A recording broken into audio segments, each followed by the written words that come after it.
नमस्कार. श्री स्वामी समर्थ सर्वांना. आजच्या व्हिडिओमध्ये आपण अत्यंत खूप महत्त्वाची माहिती पाहणार आहोत. 4 डिसेंबरला दत्त जयंती आहे आणि आपण सर्व स्वामी सेवेकरी आणि दत्त सेवेकरी काही ना काही सेवा करत असतात. बघा, आपल्या जीवनात खूप अडचणी असतील, समस्या असेल, आपल्याला खूप काही करण्याची इच्छा असेल, तर यासाठी आपण सर्वांनी आवर्जून ह्या 21 दिवसांच्या अत्यंत प्रभावी सेवा करायच्या आहेत. याविषयीचे व्हिडिओ आपल्या चॅनेलवर ऑलरेडी आलेले आहे, तरी देखील आपण पुन्हा एक छोटा व्हिडिओ बनवत आहोत. बघा, आपण या काळामध्ये 21 दिवसांच्या, त्याचप्रमाणे 11 दिवसांच्या, त्याचप्रमाणे 7 दिवसांच्या देखील सेवा करू शकतो. ज्यांना 21 दिवसांच्या सेवा करायच्या आहे त्यांनी या सेवेला 13 नोव्हेंबरपासून सुरुवात करायची आहे आणि 4 डिसेंबरपर्यंत आपल्याला ही सेवा करायची आहे. म्हणजेच काय, आजपासून आपल्याला ह्या सेवेला सुरुवात करायची आहे. आता जो कोणी ज्या दिवशी हा व्हिडिओ बघेल त्याने त्या दिवसापासून ह्या सेवेला सुरुवात केली तरी चालेल. ज्यांना 21 दिवसांची सेवा करणं शक्य नाही त्यांनी 11 दिवसांची सेवा केली तरी चालेल आणि ज्यांना 11 दिवसांची देखील सेवा करणं शक्य नाही त्यांनी 7 दिवसांची सेवा केली तरी चालेल. 4 डिसेंबरला दत्त जयंती आहे. 4 डिसेंबरच्या अगोदर 7 दिवसापासून तुम्ही ह्या सेवेला सुरुवात केली तरी चालेल. आता सर्वात महत्त्वाचा प्रश्न म्हणजे पूजेची मांडणी करायची का? 21 दिवसांची सेवा तुम्ही करणार असाल तर तुम्हाला पूजेची मांडणी करण्याची गरज नाही. तुमच्या देवघरामध्ये स्वामींची मूर्ती, स्वामींचा फोटो असेलच. देवघरासमोर आपल्याला दिवा, धूप, दीप लावून बसायचा आहे आणि पूजेला, आपल्या ह्या पारायणाला सुरुवात करायची आहे. आता ज्यांना काहीच टायमिंग नाही, ज्यांना अजिबात वेळ नाही, त्यांनी अगदी 5 ते 10 मिनिटाची सेवा केली तरी चालेल. आणि ज्यांच्याकडे वेळ असेल, ज्यांना 21 दिवसांची सेवा करायची आहे, त्यांनी रोज तुम्हाला स्वामी चरित्र सारामृत या ग्रंथाचं रोज 1 पारायण करायचं आहे. असं तुम्हाला 21 दिवसात 21 पारायण करायचं आहे.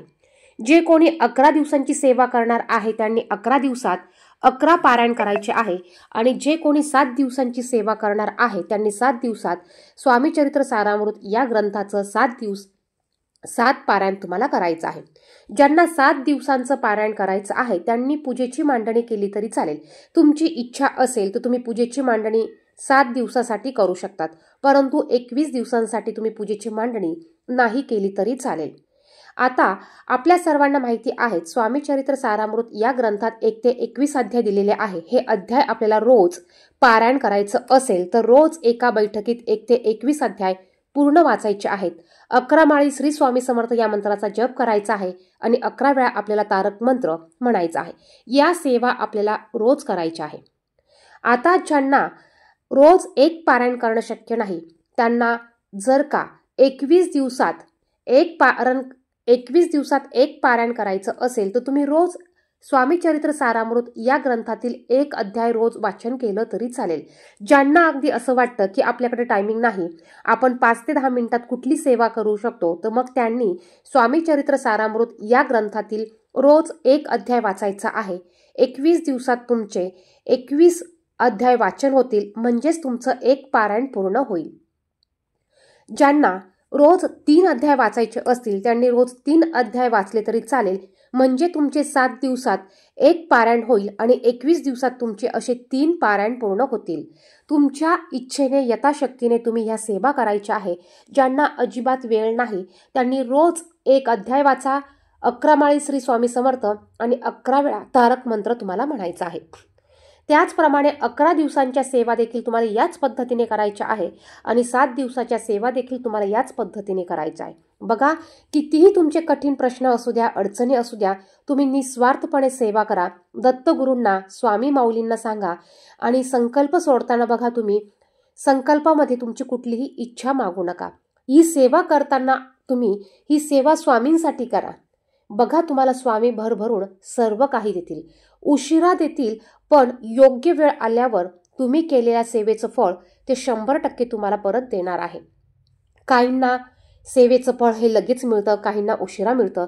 ज्याच्या त्याच्या कर्मानुसार ज्याला त्याला हे फळ मिळत असतं, परंतु 100% स्वामी समर्थ महाराज आपण केलेल्या सेवेचं फळ हे आपल्याला देत असतात. त्यामुळे तुम्ही तुमच्या यथाशक्तीने तुम्हाला ही सेवा करायची आहे.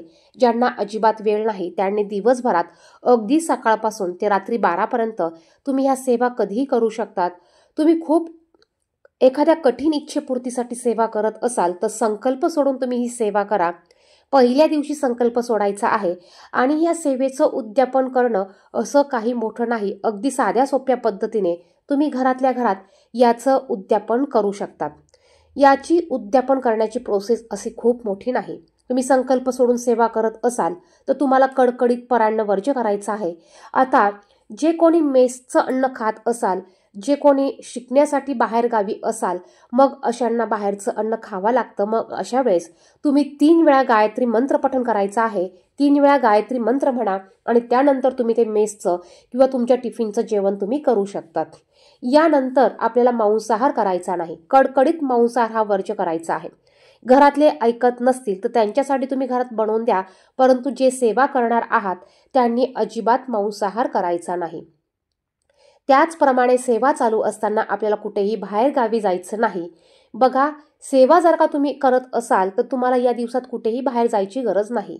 जर का महिला असतील, मासिक धर्म असेल तर 4 दिवस तुम्हाला त्या सेवा स्किप करायच्या आहे आणि 5व्या दिवशीपासून डोक्यावरनं अंघोळ करून घर स्वच्छ करून घरात सर्वत्र गोमतीर, गुलाब पाणी, गंगाजल शिंपडून सेवेला तुम्हाला सुरुवात करायची आहे. बघा, दत्त जयंतीच्या ह्या काळात दत्त तत्व हे खूप मोठ्या प्रमाणात ॲक्टिव्ह असतात, जागृत अवस्थेत असतात.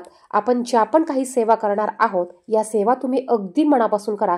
बघा, नक्की स्वामी समर्थ महाराज दत्त माऊली तुमच्या सर्व इच्छा पूर्ण करणार आहेत. स्वामी समर्थांना आपल्याला आपल्या सर्व अडचणी माहिती असतात. तुम्ही काहीही न मागता तुम्ही ह्या सेवा करून बघा, नक्कीच तुमच्या सर्व इच्छा ह्या तुम्हाला पूर्ण झालेल्या दिसतील. फक्त सेवा करताना तुमचा भाव, तुमचं मन हे तुम्हाला पवित्र ठेवलं पाहिजे. म्हणजेच निस्वार्थपणे तुम्ही ह्या सेवा करा, अगदी मनापासून सेवा करा. बघा, सेवा करताना आपल्याकडनं खूप मोठा थाटमाट झाला नाही तरी चालेल, परंतु सेवा करताना देवापुढे धूप दीप लावा. जोपर्यंत तुम्ही सेवा करत आहात तोपर्यंत अखंड दिवा प्रज्वलित ठेवा. मग तुम्ही तेलाचा दिवा लावा किंवा तुपाचा दिवा लावा. तुम्हाला पूजेची मांडणी नाही करता आली तरी चालेल. तुम्ही 7 दिवसांची जर का पारायण करणार असाल तर 7 दिवसांची पूजेची मांडणी केली तरी चालेल. उद्यापन अगदी साध्या सोप्या पद्धतीने करायचं आहे. ज्या दिवशी तुमची सांगता असेल त्या दिवशी तुम्ही तुमचे राहिलेले संपूर्ण अध्याय वाचन करा. सकाळी उंबरट्यावर हळदीचं लेपन करा. घरात स्वामींना, दत्तगुरूंना तुमच्या घरात जो पण काही तुम्ही गोडाचा स्वयंपाक बनवणार आहात त्याचा नैवेद्य दाखवा. नैवेद्य दाखवून आरती करा आणि घरातल्यांनी तुम्ही जो नैवेद्य दाखवलेला आहे तो नैवेद्य घरातल्यांनी ग्रहण करायचा आहे. अगदी साध्या सोप्या पद्धतीने तुम्हाला हे उद्यापन करायचं आहे. या व्यतिरिक्त काही प्रश्न असतील तर नक्कीच तुम्ही कमेंट बॉक्समध्ये विचारू शकतात. धन्यवाद.